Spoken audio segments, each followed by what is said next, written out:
YouTube, welcome back to our Avatar The Last Airbender set review. Today we're going to be going over all of the black cards and rating them between 1 and 10 based on how we feel they will perform in the average limited deck. Yes, that includes both sealed and draft, and we know those two things are very, very different, but the average pool that you get that's not super highly synergistic, like you didn't find all of your pieces, just how we think it's going to perform on average. As always, we've got Yanks on the call. Welcome back. Good to be back. Interested to see how black does without being the obvious color for a specific bending. Yeah, I'm really excited to see what black does, but also it's always very good to get black in for the set review because it tells you what kind of removal you have, black and red specifically, so that way you can sort of rate the other creatures a little bit better. Sometimes that extra 5th point of toughness changes the game a lot based on having things like -4/-4s or what have you. So this will be a very, very good one. Yeah, this is the part where we start to actually get to see like what more archetypes are doing, right? Because as you do each color, they like exponentially grow the number of archetypes you see. Absolutely. So Azula Always Lies, starting off with a 2-mana instant lesson. You get to choose one or both. Target creature gets -1/-1 until end of turn, and you get to put a +1/+1 counter on that creature, or on a different creature. This seems excellent. This is a very, very good combat trick. We typically see like 1-mana -1/-1s, and that card is always kind of a haymaker and really swings combats. I think this card's excellent. Yeah, this is just a subtle strike reprint, which was very good in. I forget which set that was in. I just remember the name of it because it was very good and you played it a lot. Yeah. Rating wise, I think I'm always playing this. This is something I would probably even want more than one of. I'm going to call it a 6. I think so as well. Note again, if you watched our blue set review, note it's a lesson, so that's could be pretty important. Very, very important. Azula on the Hunt, 4 mana for a 4/3 human noble with firebending 2, and whenever Azula attacks, you lose 1 life and create a clue token. Interesting to see clues here in presumably like a Rakdos archetype, right? Because the pips, this costs black and the pips you can spend are red. Now you can use that for colorless, so it's not useless if you're outside of Rakdos, but it's interesting to see that you're making a clue token, which sort of benefits waterbending a lot, which is going to be more geared towards Azorius. So I think is interesting. This is the first firebending card we've seen. That this is the mechanic I am least confident in understanding how good it's going to be. Like mana that only lasts from your attack phase through combat. How good is that? But one thing I did read about firebending is that a lot of the cards provide their own ways to spend the mana. Mm-hmm. So in this case, you get the 2 mana and you can spend it on the clue. So whenever this creature attacks, you lose a life and draw a card effectively, which makes a lot of sense. It is interesting that they didn't just give that to you, though. Well, this is just better, right? Because you could choose not to if you have other uses for the mana or other uses for the clue, like waterbending, like you said. Yeah. And it's not like you may pay 2, or you may, yeah, if it was built into the card, it could say you may pay 2 to draw a card and lose a life.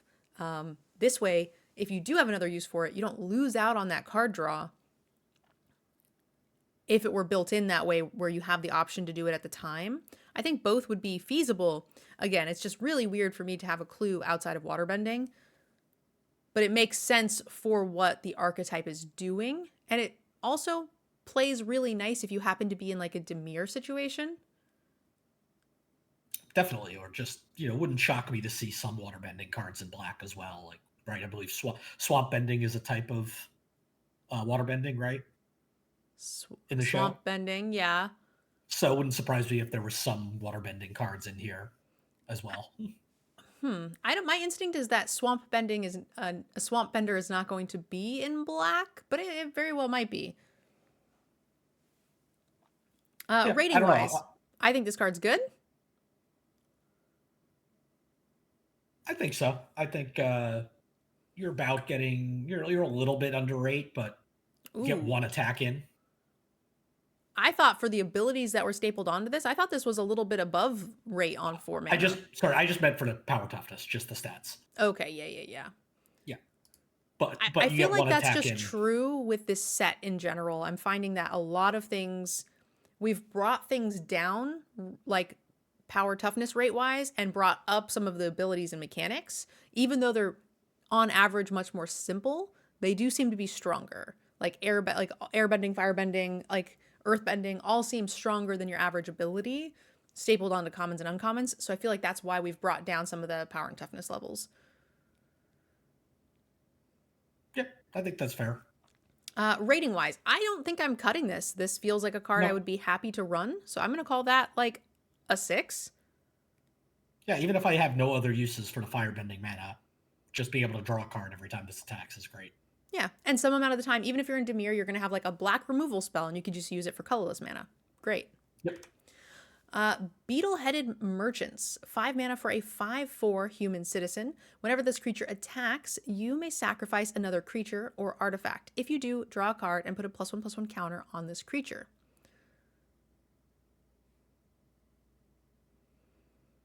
I don't like it. It's implying that they sacrificed Appa. Why is that? These are the merchants that buy Appa from the sandbenders when Appa is stolen. Okay. How dare? And they sell him to a mean, nasty zoo who abuse him. Or circus. Buttheads. You may sacrifice another creature. Is there like I don't remember seeing much so far. We haven't done Rakdos, of course.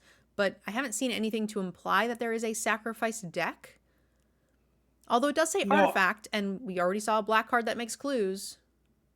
Yeah, I think other than the fact that we know we have we've seen clues and we've seen a lot of tokens in general.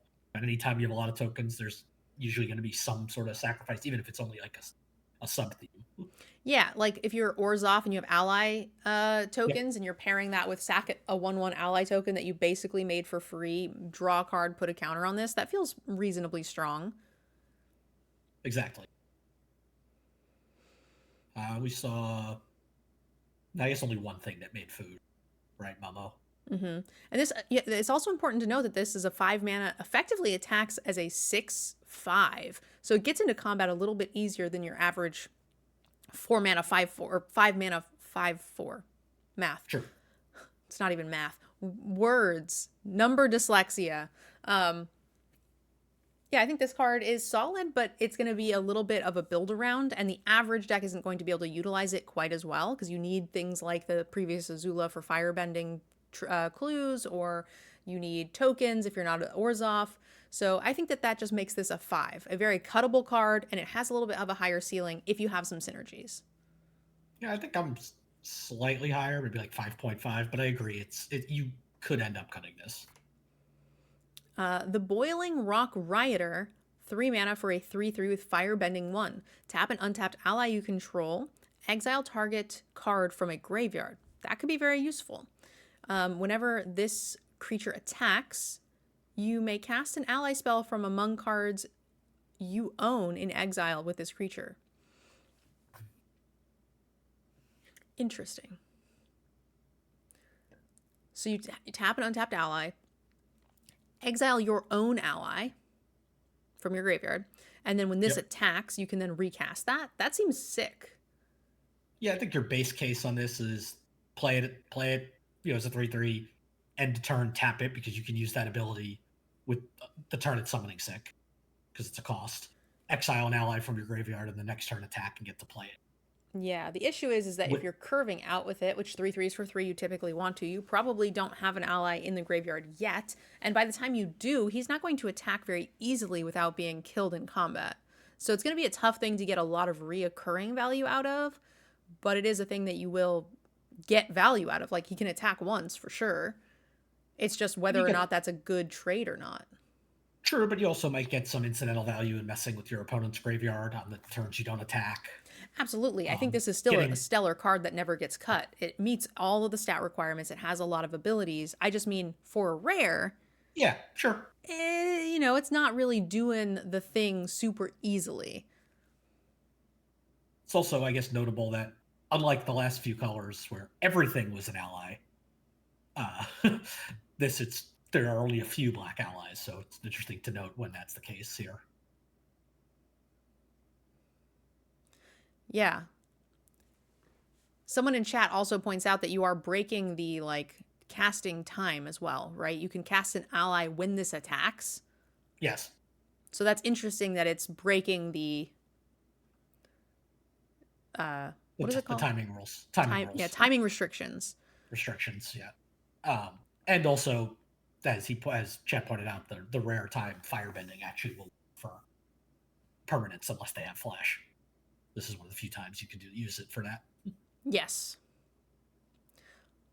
In our commander game, I was playing Firelord Azula, and I played an Atali. So when Atali attacks, you can rip the top card of everybody's library, and you may cast it. So with Firelord Azula attacking, you get duplicate copies of creatures because they're being you break the timing rules, and you get copies because she's in combat. It's pretty sick. There are like in constructed ways. There's also ways like the fairy that you can like give all of your permanence flash to. Yep. High fairy something something. Anyway, that's for a totally different set review, but there are some really cool things you can do here with firebending, so that's exciting. Rating wise, I think this is very playable, but it feels like it needs a lot to make it super strong. So I'm only willing to give this a 7. It's certainly something I'm never cutting, and it can, with some good removal, with some good combat tricks, continuously get value, but I don't think it's going to be often enough to give it any higher than that. Also, the fact that you're going to have to get your ally support from your second color, because there's very few of them in black, Yeah. makes it a little bit trickier to play. Not impossible, because there were a ton in blue and white, and wouldn't be surprised to see a bunch in green. My guess is red has about the same number as black, but we'll see. I could be completely wrong on that. But you are going to need to get the other half of your deck to provide the ally support. So again, I think that keeps it at that 7 level as well. All right, Buzzard Wasp Colony. 4 mana for a 2/2 with flying. When this creature enters, you may sacrifice an artifact or creature. If you do, draw a card. Whenever another creature you control dies, if it had counters on it, put its counters onto this creature. That's interesting. Super understated to begin with. Yeah. And whatever it is that you're getting counters from, it's going to be less than a card. You're replacing that card. And if you don't have something worth sacking, this card doesn't feel good enough to me. Too many things have to be going right for this to be fine. Now, I will say I just took a quick look down at the multicolor cards because this is already the second black card we've seen with sacrifice another creature artifact, and it seems like that is the Orzhov mechanic here. Yeah. Or theme. I'm not surprised, right? Because of the ally tokens, but sacrificing a 1/1, you get to draw a card. That's solid. There's at least one card that's Orzhov in multicolor or hybrid that's like when it dies, create a 1/1 ally, so you can sacrifice that and get some value. Yeah. But again, that's still, then you still have a 4 mana 2/2 fly. I mean, it still flies, but I'm not saying this is not playable. I just don't think it's underwhelming. It's very underwhelming for an uncommon. And again, a lot needs to go right. The average deck is not going to be able to capitalize on this in any way. There are certainly more build around very synergistic decks that are going to love having this, but that's just not going to be every deck. I think that's right. So, like, are you happy sacrificing a clue or a 1/1 to draw a card and play this card? I think the answer is still yes, but you're not ecstatic to do it. It's not something I'm looking to draft for the average deck, so probably a 5. Yeah, I guess you could do some earthbending shenanigans with this card, too. Earthbending is a really, really good one because they have, the way you earthbend is with counters, so I feel like that's the corner case where this gets good. Right, because you get the land back. Yeah, I like that.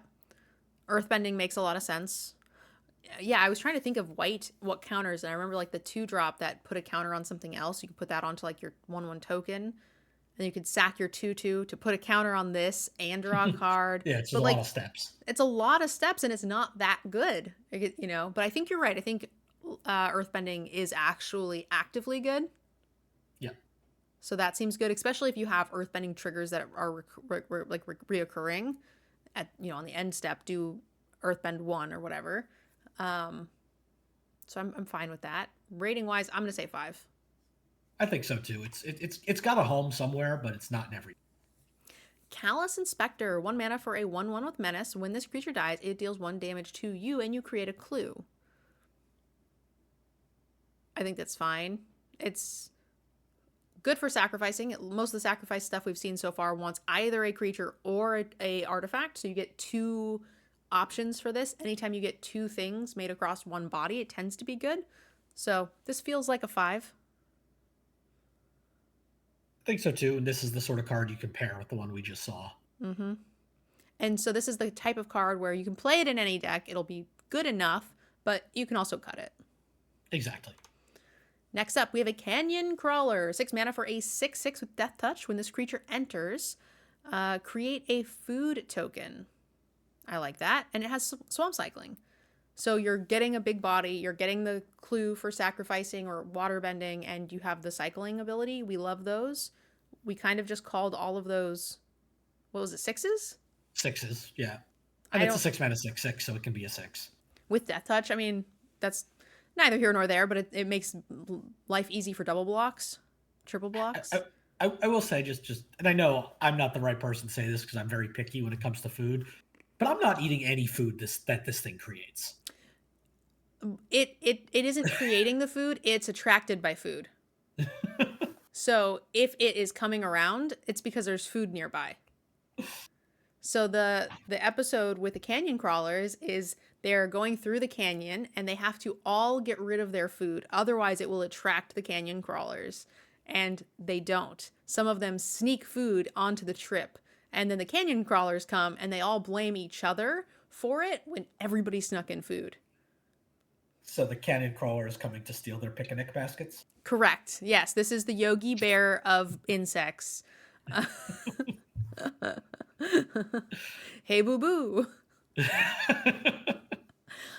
We're showing our age, Yanks. A little bit.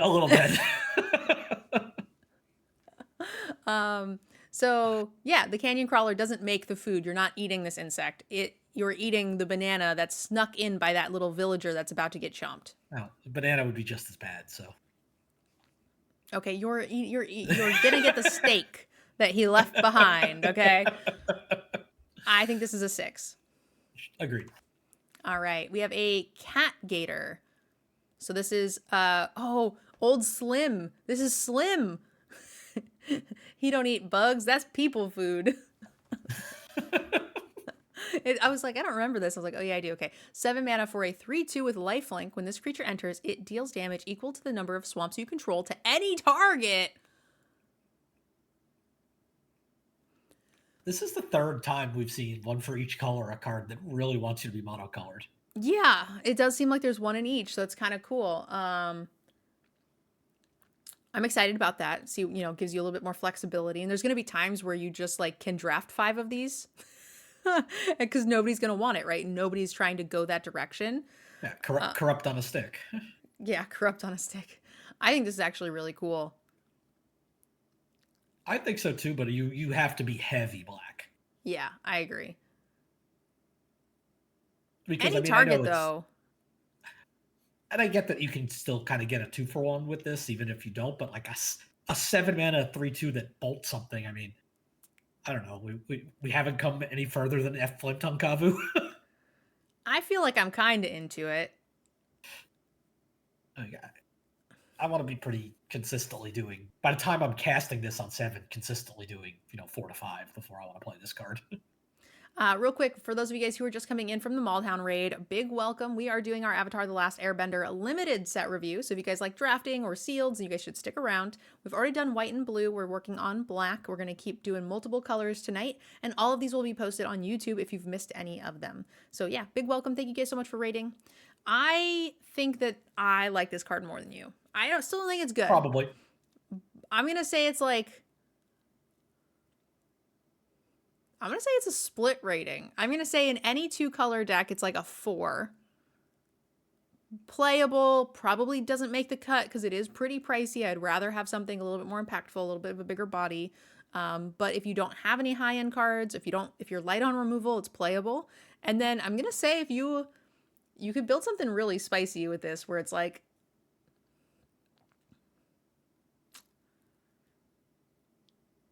oh man, I want to give it a higher rating, but I can't.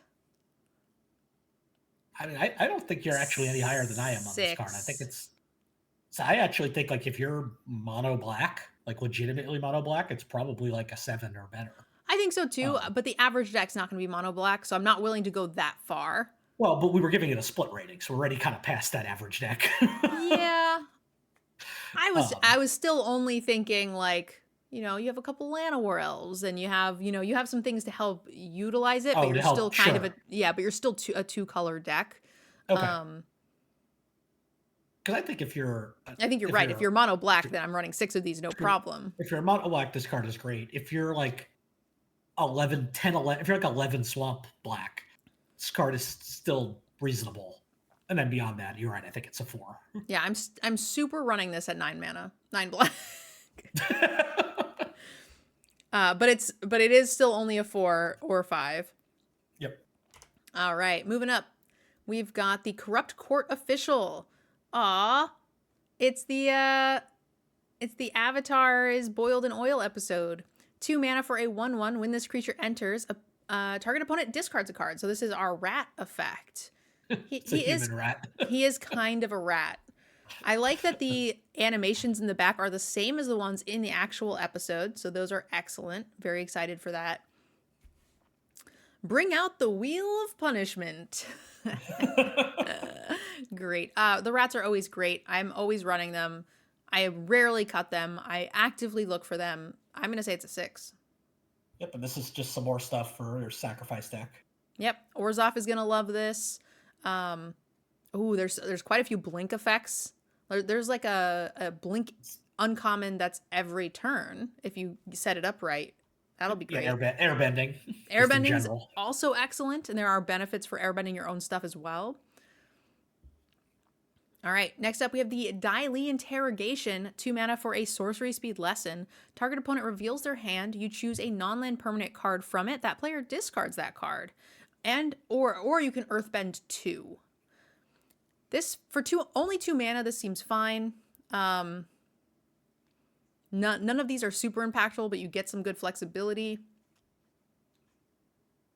I've always hate the... Oh, not hate. I just never really want to play the 2 mana discard spells.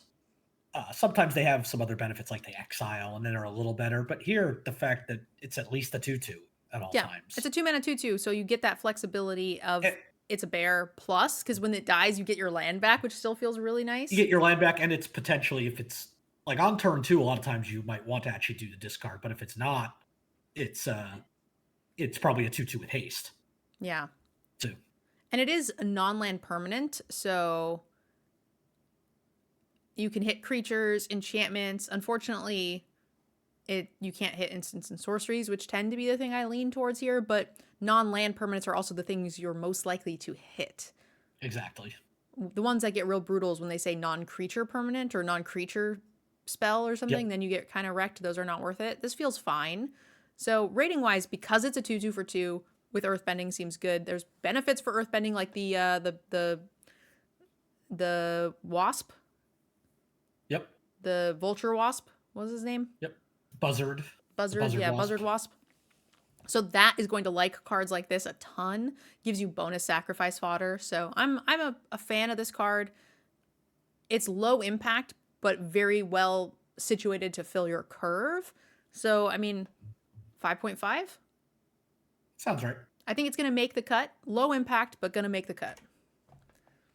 The Day of Black Sun, X black for a sorcery speed. Each creature with mana value X or less loses all abilities until end of turn. Destroy those creatures. Huh. That's neat for like death triggers and stuff. Huh. I believe, I'm trying to figure out this quickly looking at rule stuff, but I believe that this would also not let the earthbend creatures, the lands, return. Oh. Yeah, I hadn't even thought of it. Like, it makes sense. Because the rule of earthbending is target land you control becomes a 0/0 creature that's still a land. Put 2 counters on it. When it dies or is exiled, return it to the battlefield tapped. So is that text line of text an ability? So Yes. the little rules text on Day of Black Sun, or little rules release notes, is if a creature with an ability that triggers when that creature dies or leaves the battlefield, like earthbending, loses that ability and is then destroyed, that ability will not trigger. Checks out. So I So like for it a little bit more than I would have thought. Yeah, so for just 2 mana, X equals 0, it kills all earthbend stuff. Great. I think this is very good. I think we're running this card. I don't think it's like a haymaker board clear-ish, but it is very good, and it can certainly set games up to be big wins. Orzhov, like, it's going to be better in some decks than others. Like, Orzhov is going to be worse, but like Golgari is going to be great because it's X or less. True. So you want taller creatures, but again, you can just hold back your small creatures, then blow up the board, then play it, so it's fine. Super flexible. Heaven help the Boros player that plays against you. Exactly, yep. Or the Azorius player, honestly. Yeah, I think this card's very good. I think this 8? is... I almost want to go higher, because I think it's better than just, like, premium removal. Yeah, I think it's situationally sometimes also worse. Like, there are times where you're the small deck and you can't beat one dinosaur, and I just wish I had like an exile effect. Sure. So I'm willing to average that out for my own sake as an 8. Okay. Yeah, I think I'm say like 8.5, but I always really like sweepers. All right, awesome. I don't have pictures, so I like sweepers. Deadly Precision. This is one of my favorite characters. 1 mana for a sorcery is an additional cost to cast this. Pay 4 or sacrifice an artifact or creature, destroy a creature. Sorcery speed.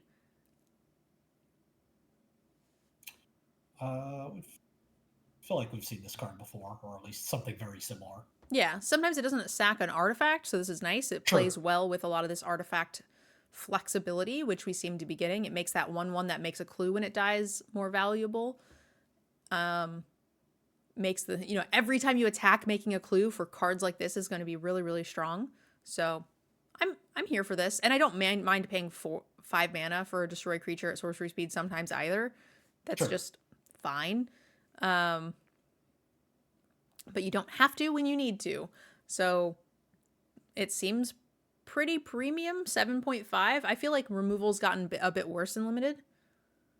Removal's gotten a bit worse, and then there's also just randomly better removal. So I think that's between those two things. Yeah, I think this is a 7.5. Perfect. Epic Downfall, 2 mana, exile target creature with mana value 3 or greater. Normally we see this at 3 mana for 3 or less. I kind of like this. This feels pretty premium to me. I think this is an actual reprint. I'm calling this... From Eldraine. I'm calling this an 8. Agreed. I think it's an 8. Fatal Fissure, 2 mana, for an instant, choose target creature. When that creature dies this turn, you earthbend 4. For 2 mana at instant speed, that's kind of cool. Yeah, so we get a lot of these when that creature dies this turn effects at 1 mana, but usually you don't get something as good as earthbend 4.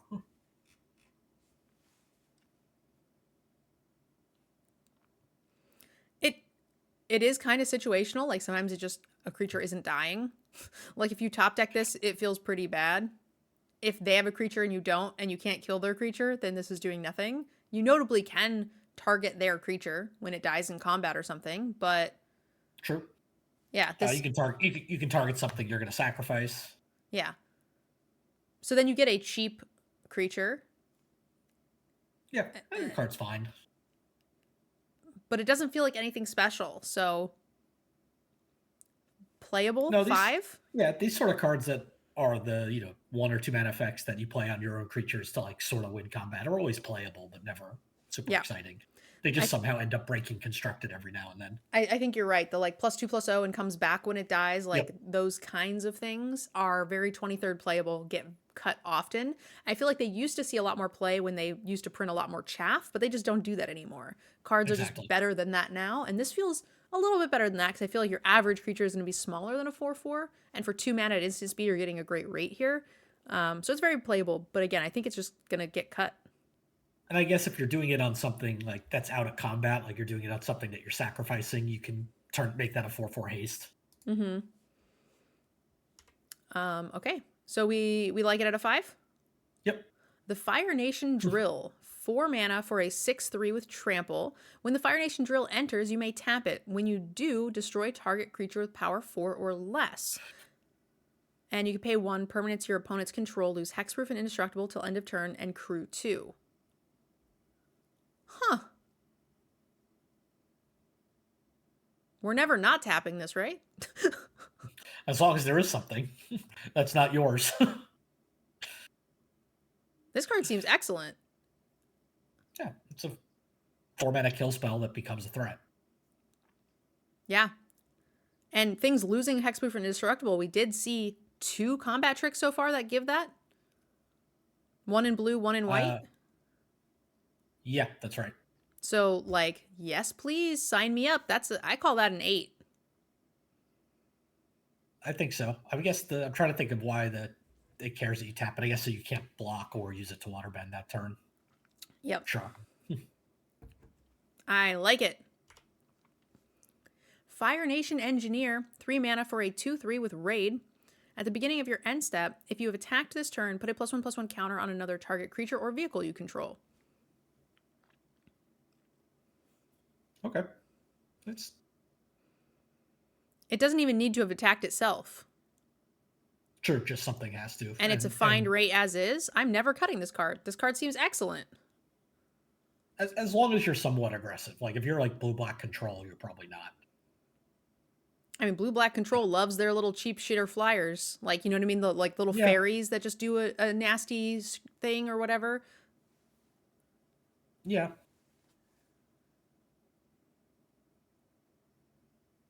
Cool. I think on the whole, on the average, though, you're right. You're definitely playing this card. Awesome. Then I love this card. I think I've got like a 5.5. Oh, I'm way higher. I figured you are. I'm gonna say 6.5. Okay. That's quite the disparity for a card like this for sure. This is gonna be one of our this is gonna be one of our widest ranges for sure. Probably. Especially for a card like this. So yeah, not that complicated card. yeah. Fire Nation Trebuchet, 3 mana for an 0/4 wall. I tend to like these.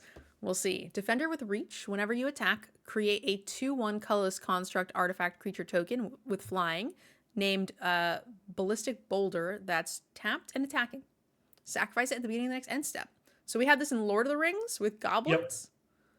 Yep. Yeah, I think it was just I think that's the new rule. If your card is a trebuchet, that's what happens. Yep. And I love it because A, it's got flying, so you're kind of like locked in to get that damage. B, this is the sacrifice mechanic colors, so you can get extra value out of that sacrifice repeatedly. And even if you don't, this just sits back on D and chips in damage every turn. Fantastic. I don't see myself cutting this card. I see myself wanting to build a deck. Not every deck, but there will be decks that I'm like, can I have 6 of these, please? Something else does need to attack for it to happen. Yeah. But that's fine. Yeah. I understand that some situations, you'll be in you cannot attack for whatever reason. And if you had a different creature instead of this, you would have been able to. But there's going to be so many times where you're just getting in with like a little flyer or a menace creature or, you're one idiot that can box and you get in some extra chip damage every turn. And then the amount of times you get that incidental sack value, it's going to feel like $1 million. That's the nerd girl way, is like grind out incidental value, and it just makes me happy and brings me so much joy. So I might be a little biased because of how happy this makes me. This card was great in Lord of the Rings. You played it alongside the birds that pinged every time tokens showed up, but it was great. Mm-hmm. The bat. Yeah. Oh yeah. Mirkwood bats. Yep. Wow. You think the eagles ping people? They don't even show up until it's too late. Why the Eagles didn't just take the stupid ring in the first Yep. book, I don't know. Because then we would have had anything to do for the 12 previous hours of watching it. They're not team players, that's for sure.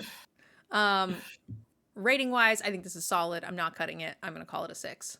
6. Agreed. It's got such a high ceiling with the sacrifice synergies.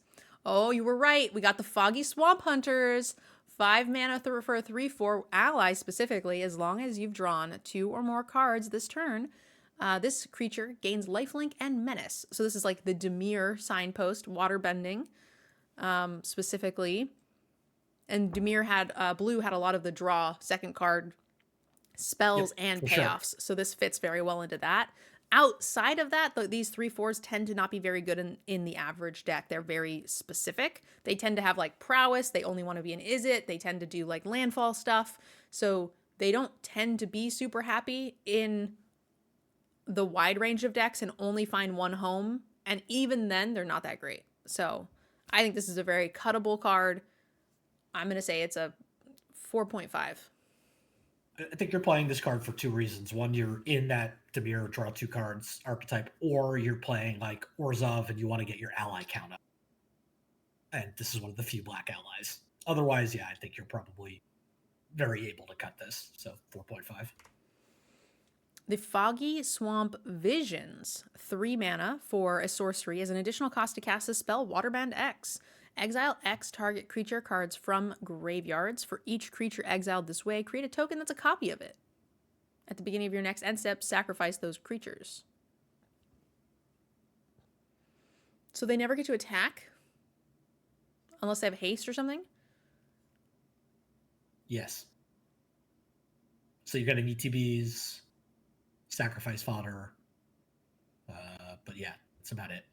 And removing it from their graveyard, which, or like, you know what I mean, Sure. is relevant. Yep. I don't like it. No, me neither. This card's probably like a 2.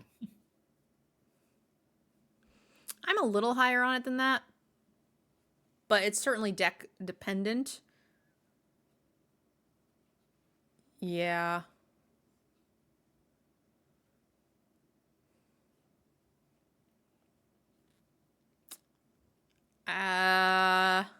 I'm gonna say a 4. Okay. I think there's enough here. Again, it doesn't make the cut in most decks, but between water bending, sacrificing, ETBs, I think there's enough to where some percentage of decks will be just happy to play this in the late game without there needing to be some sort of master plan. In addition to just being able to mess their day up because they can no longer interact with their graveyard in any way. Feels pretty good.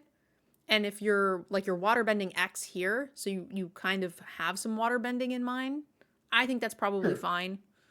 This doesn't really help with waterbending because everything you bring back, you could have just not paid that X. And you would still have the same amount of mana to waterbend. No, but you're doubling it up. Like your deck, if you can waterbend this, I'm assuming your deck is built to waterbend some stuff. Okay. So then you have those tokens to then follow up with more waterbending in addition to getting the ATBs, in addition to getting it out of their graveyard. Like, you know what I mean? Just like a big pile of incidental value. You're right. You could just waterbend a different card, but then you didn't get those ETBs. You didn't get the whatever. And I want to do both of those things. And again, I don't think it's playable. I'm not arguing to put this in your deck. I'm just arguing that it will make the cut some amount of the times in an average style deck. You'll just have enough incidental things where you're like, okay, if I cast this on turn 10, I'm going to get enough value to justify this card. Or turn whatever. Sure. Heartless Act, 2 mana for a choose 1. Destroy target creature with no counters or remove up to 3 counters from a creature. This is a straight up reprint and it's very good. Yep. I think this is an 8. Agreed. Put a muzzle on him. You muzzled Appa? It's a large muzzle. Hog Monkey, 3 mana for a 3/2 Boar Monkey.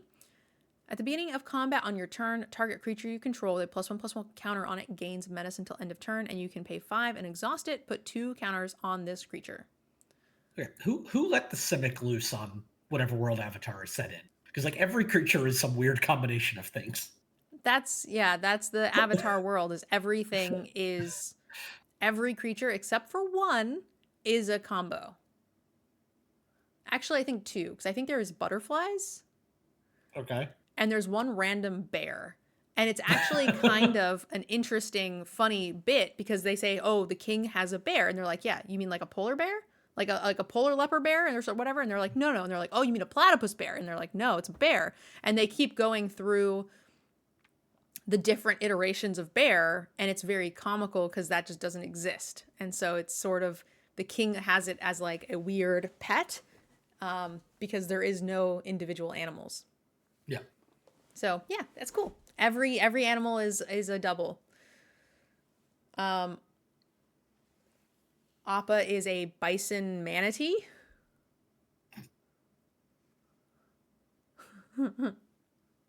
It's true. Rating wise, I think this card's good. It's a fine rate that does something in addition to then getting pumped up in the late game. So I see no reason we're not running it. Nothing special unless you synergize super well with it. So it's just a 5. Just a 5. Judy, one of many, 2 mana for a 2/2. Pay X, tap, surveil 1. Create a token that's a copy of this creature, then sacrifice an artifact or creature. Activate only once. Activate only as a sorcery. Create a token that's a copy of this creature, then sacrifice an artifact or creature. So you can just pay black to surveil 1 and sacrifice the token that you make here if you want it. Yeah. And so, like, are we trying to take advantage of, like, death triggers or, like... Yeah, or something like things that enter... Yeah. Things that care about other things entering the battlefield. It's an advisor, not an ally, so you can't do anything crazy there. Like, there's, like, the ally, ETB stuff. That doesn't work. Yep. I don't currently... I mean, we've only done less than half the cards, so I don't see a way to break this to make me want to play it. Pay 1, tap, surveil's fine on a bear. It's still a bear. But as exactly. is, I don't see a great way to use it. You can't sack the tokens to other stuff. So I'm just going to say that's a 4. I think so. I'm a little higher just because it is a bear that does something. Yeah. So I think it's a 4.5 or maybe a 5. There might be something. I don't think we've seen anything yet, but you could have just something like whenever you sacrifice a creature, something happens. Someone said, Judy, do the thing. No, it's Julie, do the thing. That's one of my favorite things to say. But it's certainly not Judy. We have June Bounty Hunter, 2 mana for a 2/2 human mercenary. June can't be blocked as long as you've drawn 2 or more cards. Very demure. Very mindful. 1 mana, sacrifice another creature. Create a clue token. Activate only during your turn. So that's nice. You can like kill something that's being blocked in combat, which is nice. Or you can block or sack your Trebuchet Idiot. 2/2. Oh, true. Yep. 2/2 often with menace, so I think that's fine. I think this card's good. It's nothing special in the average deck, but I think it's certainly playable. I'm gonna call that a 5. I think so. And it's not even menace, right? Just unblockable. Yeah. Yeah, I think it's a 5. Ko, the Face Stealer. 6 mana for a 6/6. When Ko enters the battlefield, up to one other target, exile up to one other target creature. So you just remove something. And whenever another non-token creature dies, you may exile it instead. And then you can pay 1 and choose a creature exiled with Ko. Ko has all activated abilities of the last chosen card. Seems great. 6 mana, 6/6 with a exile on it. Assuming you don't have anything else that you can ever do with the abilities, which I think is untrue. Because there are a ton of earthbending, firebending, things that trigger on creatures. So I don't think you're going to have a hard time finding extra abilities to utilize here. But for rating-wise, I don't think it matters. And the fact that it ETBs exiles something straight up, I think this is a 9. I think so too. You're getting your card advantage right away by getting rid of something. It's not, when I first read cards like this, a lot of times I'm expecting to see, exile until it leaves the battlefield or something. That card's just gone for good. Yep. So I do think it's interesting that Ko has two cards. There's Ko, and then there's like Ko's Den, and he's in like literally a minute and a half of the whole show. Uh, okay. I am very, very, very excited to get a Kurok novel because I would love to see the Ko stuff. But yeah, we don't know a lot about Ko. It's cute that he can only copy one at a time. Yeah, so he's the face stealer. If you guys haven't seen it, he basically takes people's faces, and in it you see a spirit monkey that has no face because it's been stolen. And the way he can steal it is by if you show any emotion, he can take your face. And so it's super important that you have zero emotions when you're dealing with him. And one of the faces that Ko uses in his like 1 minute stint where he's talking to Aang is he shows the face of a young, beautiful woman who was Kurok's love interest.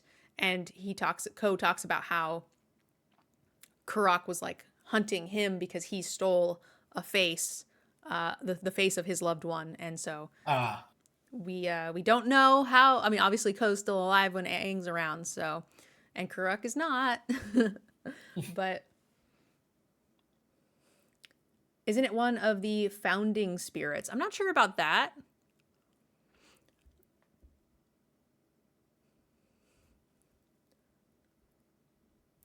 Oh, this is the guy from the shadow or from the show. Yes, he's in the show. Everything from this set is in the Avatar show specifically, not in the novels. Originally, I thought he was in the Korra book, but it turned out to be a different spirit. But he had a similar creepy vibe. Fair enough. Yeah, he certainly has that. Yeah. He steals, and like in the episode, you can see him shape shift all his face, only his face. It's very, very creepy. So this was very, very good flavor. What I wish is that when you exiled a creature, your opponent had to like roll a d6, and if you rolled a 6, you didn't get to steal its face, right? Because you have a chance to not have your face stolen if you show no emotion. Flavor, baby.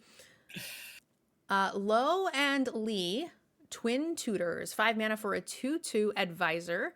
When Lo and Lee enter, search your library for a lesson or noble card, reveal it, put it into your hand, then shuffle. Noble creatures you control and lesson spells have lifelink. This seems excellent. Well, it's a little pricey, but getting a lesson, there's going to be lessons in your deck. Yes, for sure. So I think the baseline of this is actually not awful, even though the mana rate's not there, and you are oftentimes incentivized to sacrifice creatures. So, and the like flicker, bring back, stuff like that's going to be really, really nice here. Airbending is going to be nice on this.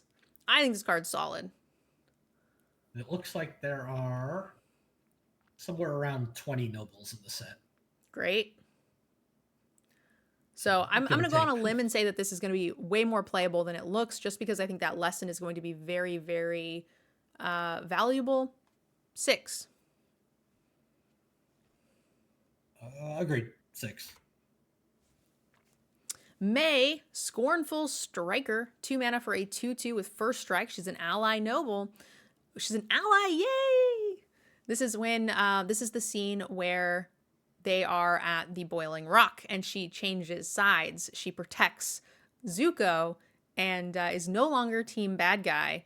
The flavor text says, "You miscalculated. I love Zuko more than I fear you." That's such a good line. May is one of my favorite characters.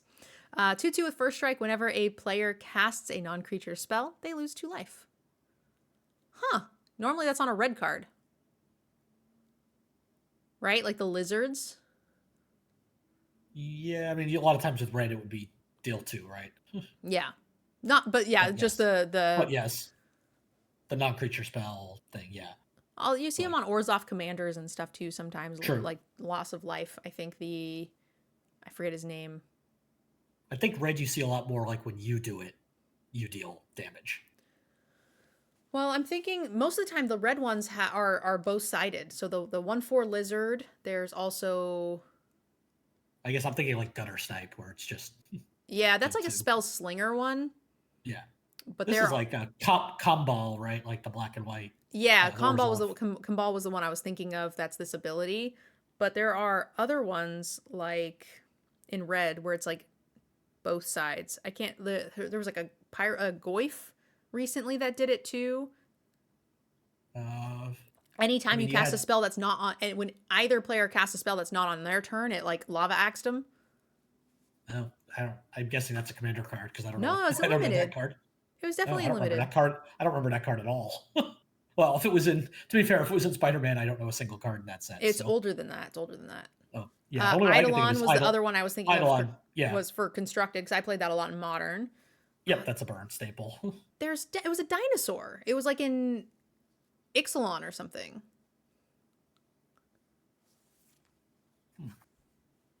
Anyway, that's what I was thinking when you see this sort of whenever a player does X, it tends to be in red because of the like the lizard dinosaur situation. But either way, I think this is cool. She's an ally, she's a noble, both relevant. 2/2 with first strike is excellent. No way we are cutting this card, and you can, play around this in ways that make it really hard for your opponent to Scytheclaw Raptor. Thank you, thank you, thank you, White. So I think this card is very, very good. I'm gonna call it a 7. Yeah, I think so. It's a little low impact. Like it's probably closer to a 6 in the average game, but it feels when you have higher impact 2-drops. That's what this is. This is a very incredibly highly impactful for a 2-drop, which is just Sure. Yes, hard to definitely. find. Merchant of Many Hats. 2 mana for a 2/2 ally specifically. 3 mana, return target card from your graveyard to your hand. Return this card. That's an important word to say. I was Yeah. like, this seems too powerful. I've missed Yeah. something. It's just Return like target card from your grave. This card. God damn it. Return this card from your. Okay. it's like Sanitarium Skeleton. Yeah, these are always excellent, right? Yep. And it's a 2/2 instead of Yeah. a 1/1 usually, so I think this is fine. Yep.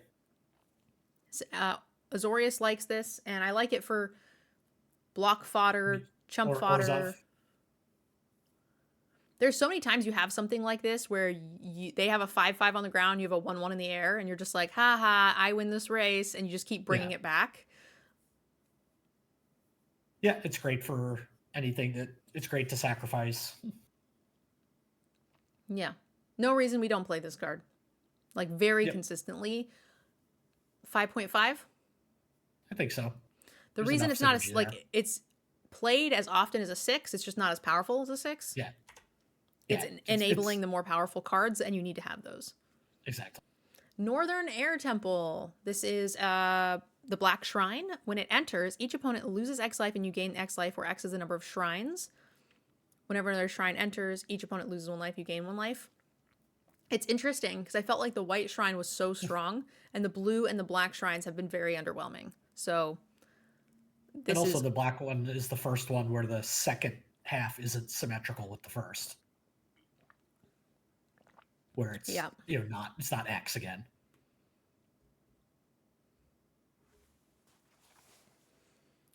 No, that's not true. Right. Right? Because the white one put counters on creatures based on the number of shrines, which was X. But each shrine you played after was just one counter. You're right. You're right. And so I don't remember what the blue one did, but my assumption is I feel like it was the same. Nope, you are right. So they're both doing, 1 counter per shrine, 1 damage per shrine. So this is similar. I'm only interested in running these if I have multiples of the white one so far. I mean, 1 white one makes me interested in running this. Airbunding makes me interested in running these. But for the most part, they're not worth running on their own. Even if I had like 2 blue and 2 black, I'm still not running it. Well, maybe the blue. Blue was okay. This is off. This is actively awful. This is just so low impact. So if I had like a blue and 3 black, I'm still not. I don't like that. That's too many cards you have to play for such low impact. Agreed. If I had 3 blue and a black, I'm running it. Sure. If I have a white, I'm running either of them. Yes, I think the white one is good enough. Agreed. And the nice thing is that if you draw them out of order, it doesn't matter. You're not punished. You don't have to hold on to this. So you can play it. You Yep. can earthbend it, or airbend it, get your minimal value, even though it's like practically a dead card. And then when you rip the white one, you're like, cool, 2+1/+1 counters on everything. So yeah, I think this is a build around card. I'm gonna call it a 1. Agreed. Not playing this card. Play it if you have a shrine deck. Obsessive Pursuit, 2 mana for an enchantment. When this enchantment enters, look at the beginning. Wait, at the nope. Nope. When this enchantment enters at the beginning of your when this enters and at the beginning of your upkeep. I was like, I'm missing something. Something is not wordsing. You lose a life and create a clue. Okay. Whenever you attack, put X +1/+1 counters on target attacking creature, where X is the number of permanents you've sacrificed this turn. If there are 3 or greater, that creature gains lifelink until end of turn.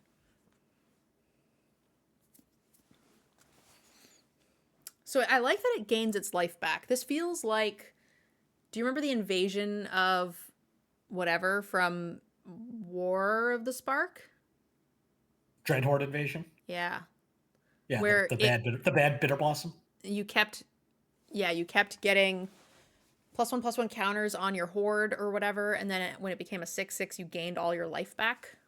Yep. And so it was risky, but it was a risky payoff that you could then get your life back, and it didn't kill you. This feels a bit like that. I think this is going to be useful in decks that need other sacrifice options.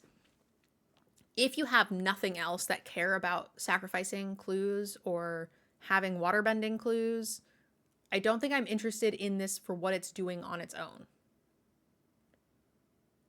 Probably not, but it doesn't take a lot for me to be interested. No, because you're just it doesn't take much to have generate a clue every turn be good. Yeah. My concern is if you have no other way to utilize that, it's play something, do nothing for 3 turns, sack them all, spend a whole turn, draw 3, which is solid, give a creature +3/+3, but you have to have a creature. They have to not blow it up in response. Like, it's just not quite there on its own. So I feel like if I'm not in Orzhov, Dimir for waterbending, and Rakdos probably for also will be like more sacrificey.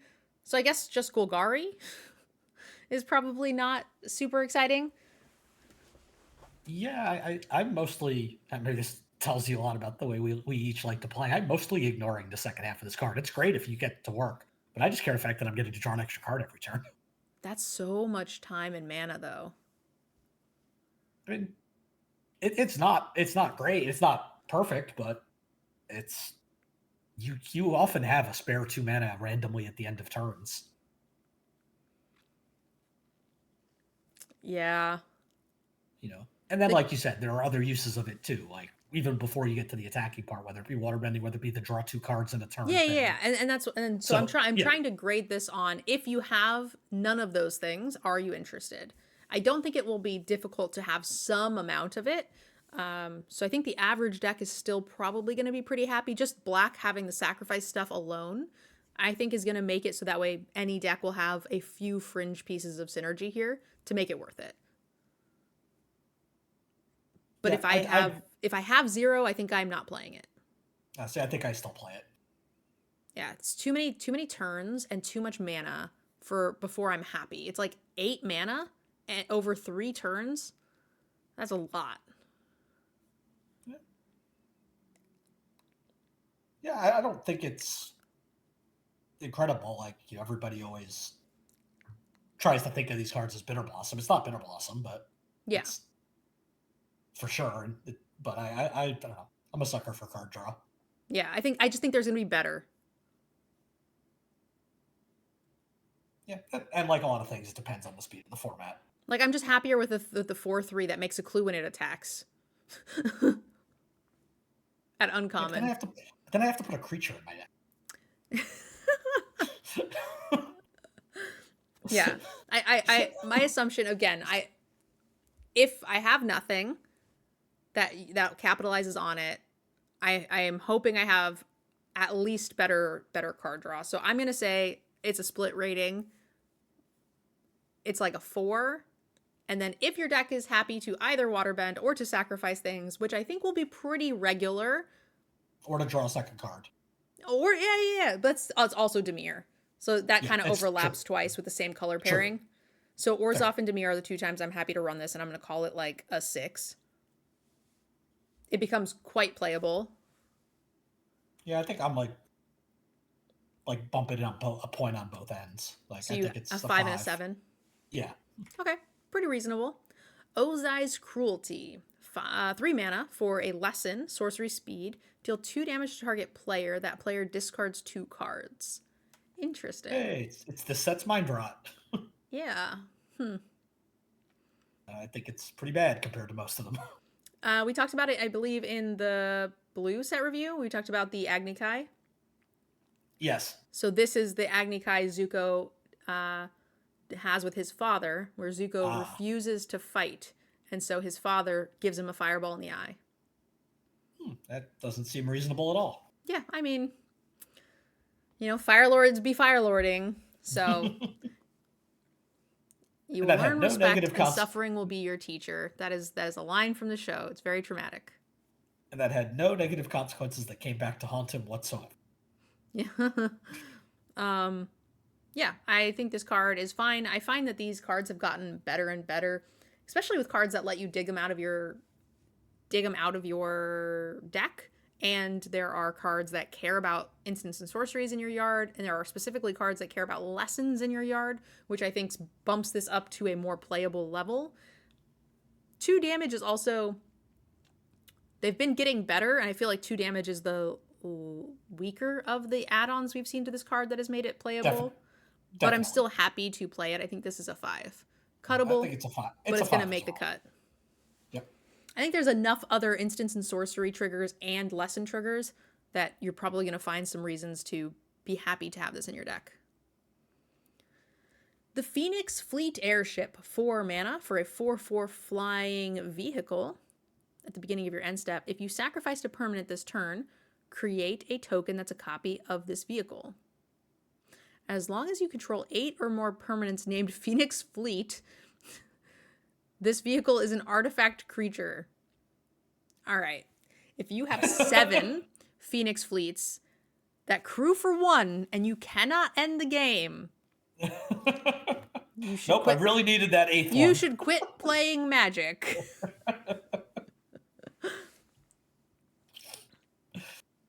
Yeah. Seems like a bomb. It's cheap. Yeah, I mean, just crew 1. Even if you never make another copy, it's a 4/4 flyer with crew 1 for 4. Already exactly. In. And then you can make 1 or 2 pretty easily with a clue, a treasure, a parakeet, vulture bird, or whatever. Throw my ally token into the wood chipper to make a second freaking Zephyr ship. Well, and you don't have to sacrifice it to this. You could sacrifice it to whatever. Well, you can't sacrifice it. Yeah, you can't. Yeah, you literally have to have something else, like the vulture bird. Yeah. I think this card is great. It doesn't impact the board normally. It's a little bit tougher to kill. The nice thing is you just don't turn it into a creature until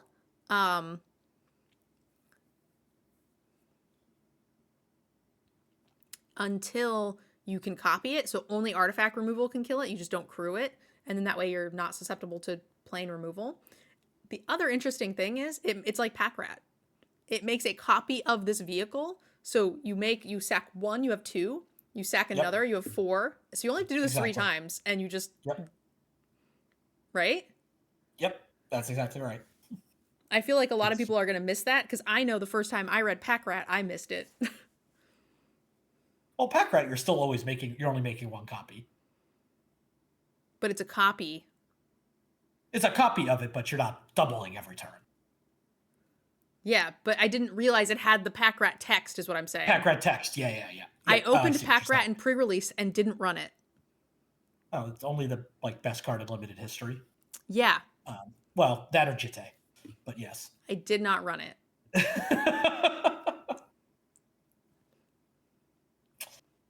Yeah. I was very dumb. So yeah, the pack rat text is here is cool here. You need 3 clues, and all of a sudden you have 8 flyers.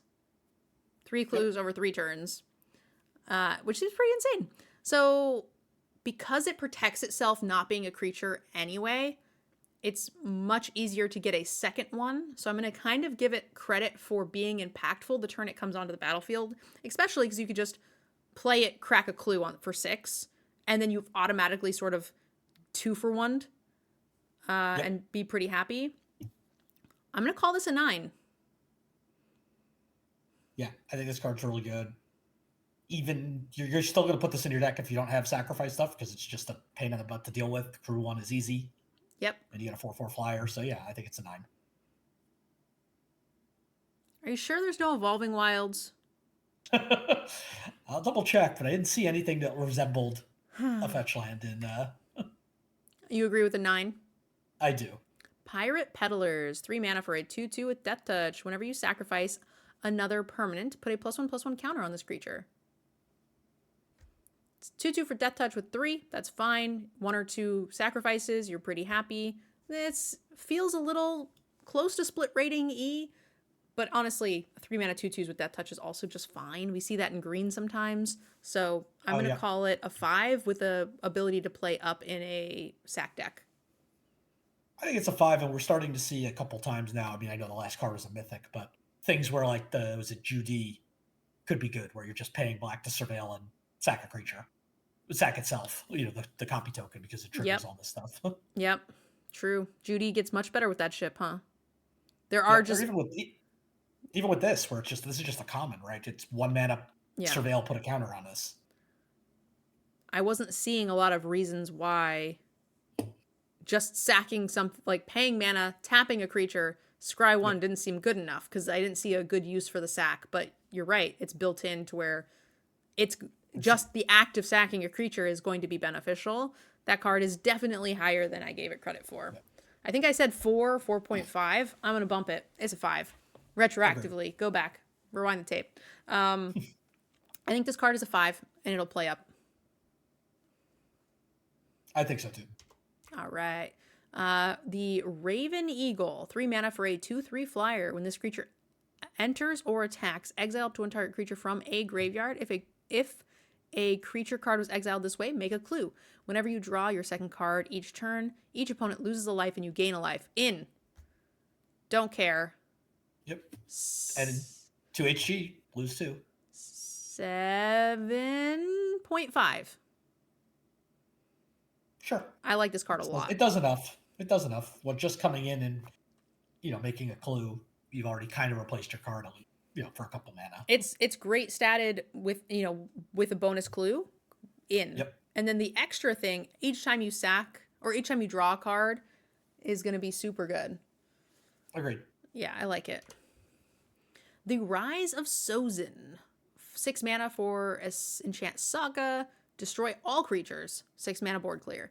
Choose a card name. Search target opponent's graveyard, hand, or library for up to 4 cards with that name and exile them. So it's built-in surgical extraction. Sure. Yep. And then you can exile it and turn it into Firelord Sozin, 5/5 with Menace and Firebending 3. When it deals combat damage to a player, you may pay X. When you do, put any number of creature cards with total mana value X or less from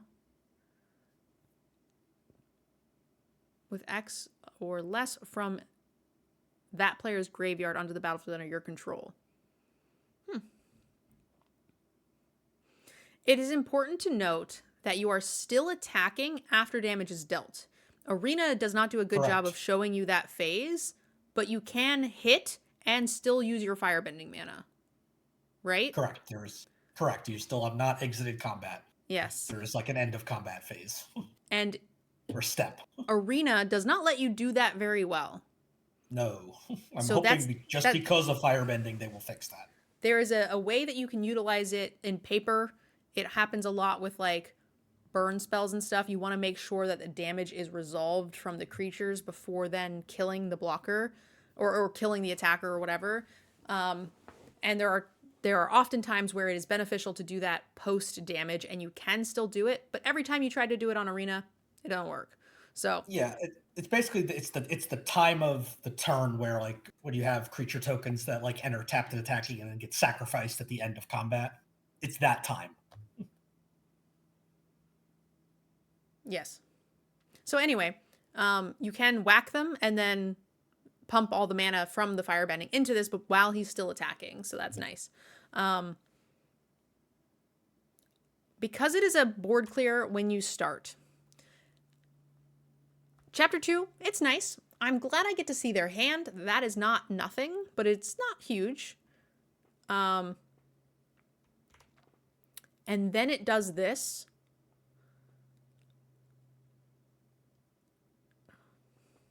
It needs to Five do five.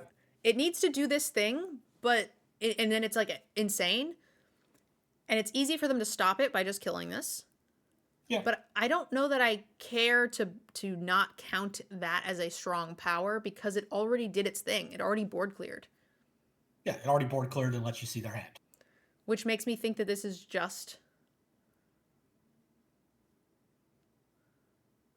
a 10, right?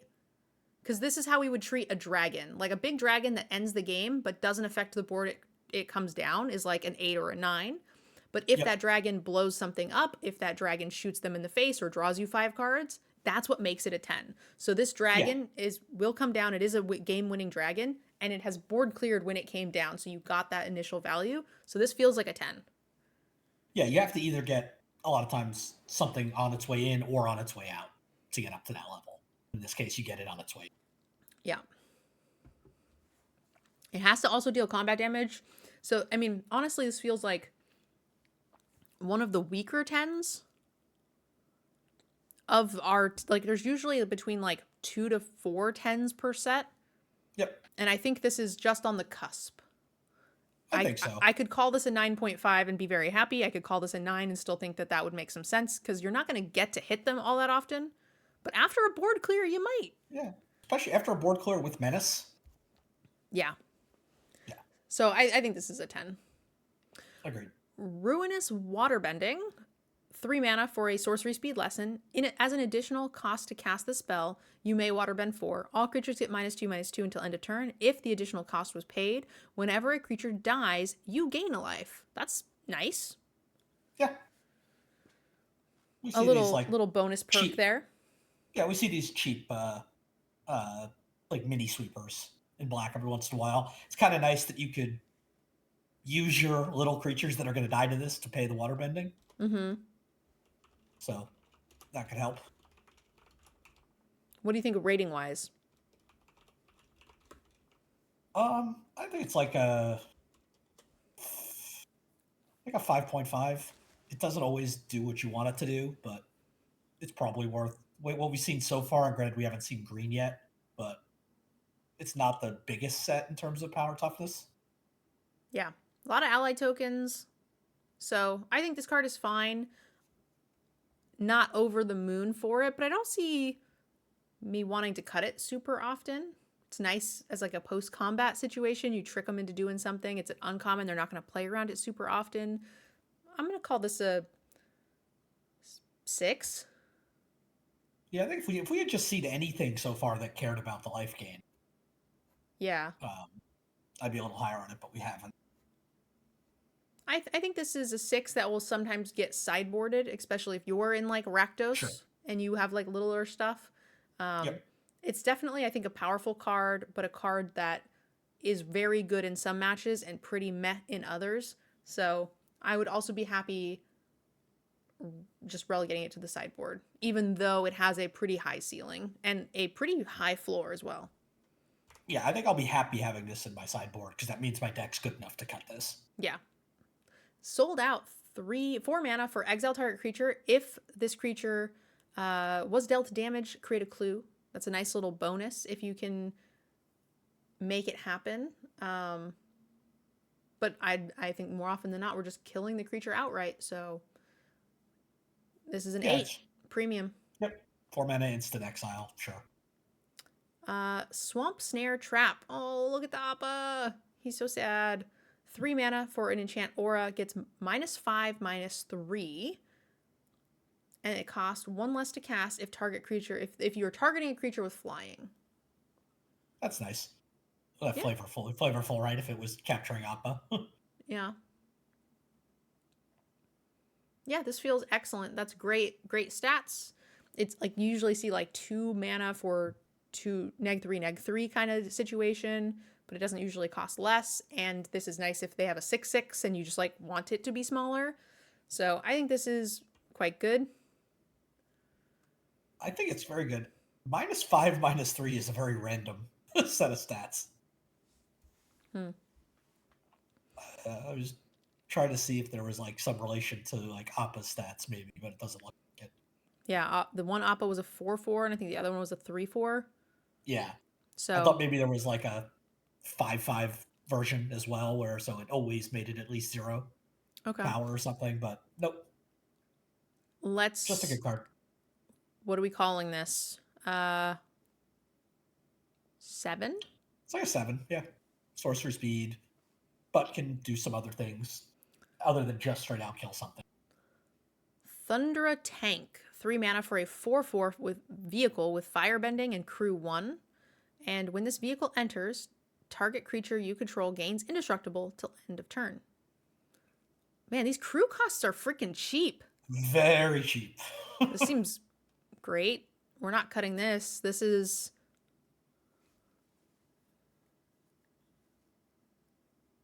Oh, God, this seems so good. Yeah, I think this is like a 6.5, That's maybe a where I 7 was at even. too. Like, I want to say 6, but like, it feels stronger than that. Yeah, and you're even like, yes, there are a limit to number of vehicles you can play in your deck, but not as much. Not, the limit isn't quite as hard when it's all crew 1 and they do something else, like on ETB at least. Yep, agreed. Wolfbat, the Wolfbats. 3 mana for a 2/2 with flying. Whenever you draw your second card each turn, you may pay a black. If you do, return this card from your graveyard to the battlefield with a finality counter on it. Any Okay. deck is going to be able to draw Yeah. a second card at least once. Yep. So I see zero reason we don't like this. I like flyers that come back, even if it's just the once.